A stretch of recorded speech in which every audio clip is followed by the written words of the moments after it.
Saya Glenny Soktania menemani Anda dalam Kompas Bisnis. Saudara, ada informasi Indonesia dan juga dunia darurat PHK.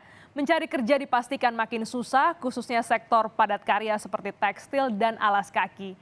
Kami cantumkan dunia juga darurat karena gelombang PHK memang tidak menerpa Indonesia sendirian. Tetapi negara berbasis teknologi dan juga manufaktur seperti Vietnam, kami paparkan datanya.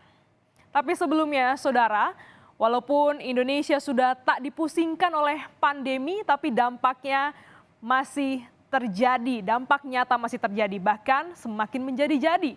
Gelombang pemutusan hubungan kerja alias PHK kembali menerpa tanah air. Konfederasi Serikat Pekerja Nasional KSPN mencatat sejak awal tahun ada 10.000 pekerja yang dirumahkan. Mereka berasal dari sektor padat karya seperti tekstil, yang beroperasi di Jawa Barat dan Jawa Tengah. Tren PHK juga bisa dilihat dari data jaminan kehilangan pekerjaan JKP BPJS Ketenagakerjaan. Hingga April 2023, BPJS Ketenagakerjaan telah membayarkan manfaat JKP kepada 28.000 peserta.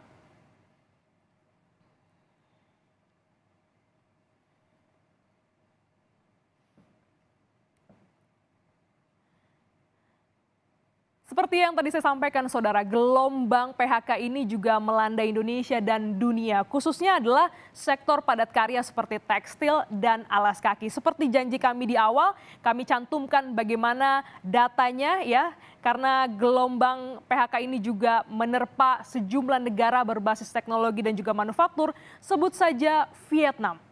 Ya, kami paparkan data agar pemerintah bisa bergerak cepat mengantisipasi dampak lanjutan akibat PHK alias pemutusan hubungan kerja. Kami mulai pertama datanya adalah data industri, saudara. Ini dia ya. Yang pertama kita lihat bagaimana dalam 3 bulan terakhir indeks kepercayaan industri di bagian data sebelah sini, saudara. Angkanya terus melandai. Ada di bulan Maret, April dan juga Mei. Kita lihat di Maret 51,87, April 51,38 dan Mei 50,9. Angkanya terus melandai. Indeks kepercayaan industri ini punya skor antara 0 sampai dengan 100.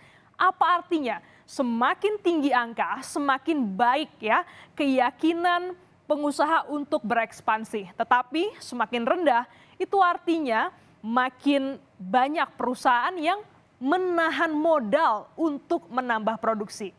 Level manufaktur Indonesia saat ini masih dalam kategori baik ya untuk masuk kategori ekspansi.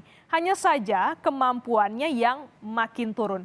Nah, terus apa nih yang mempengaruhi turunnya keyakinan korporasi untuk berekspansi?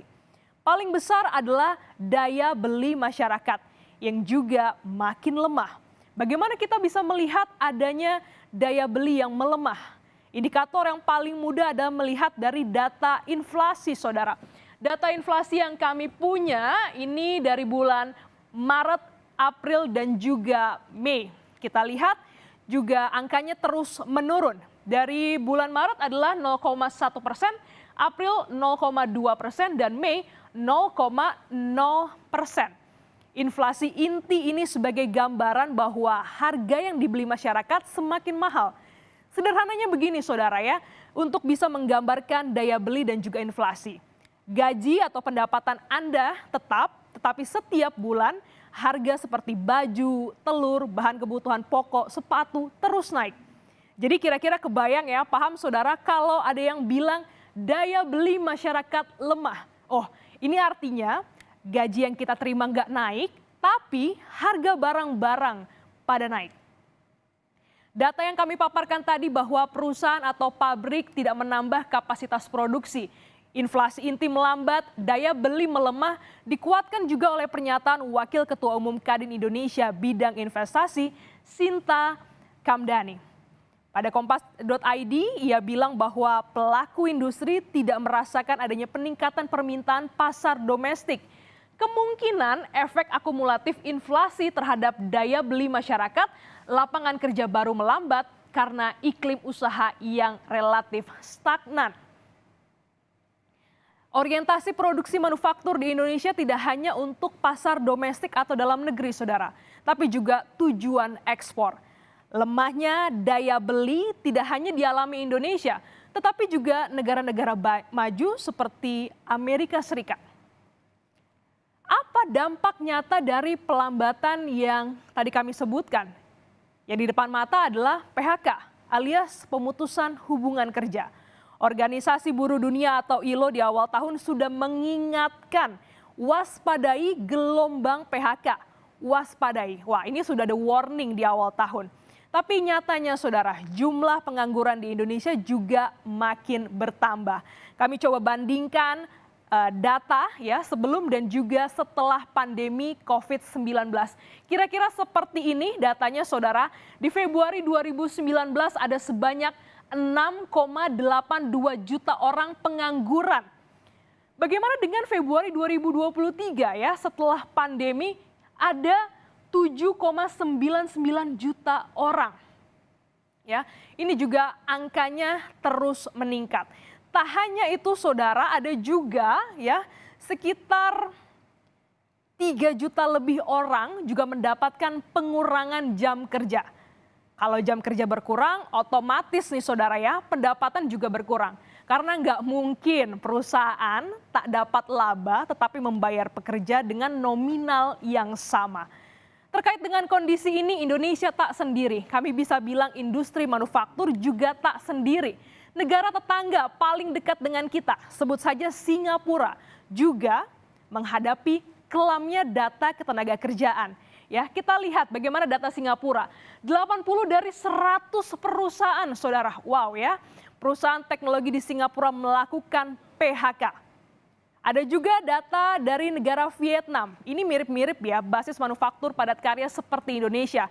Tak juga bisa berkelit dengan buruknya situasi ekonomi. Sebanyak 1.200 perusahaan, wow ya, mengumumkan PHK pekerja. Data ini juga didukung dari jurnal ILO yang terbit pada 31 Mei 2023 yang punya lead atau statement dalam jurnal ini yang nggak bisa diabaikan. Disebutkan bahwa lapangan pekerjaan tahun ini hanya akan tumbuh 1%. Alias ini tak sampai setengahnya dari tahun lalu. Kemudian negara berpendapatan rendah hadapi masalah lapangan kerja dan juga perlindungan sosial. Semoga paparan data kami ini bisa ditangkap oleh pemerintah dengan mengambil kebijakan darurat agar bisa menopang masyarakat yang menggantungkan hidup mereka di sektor padat karya.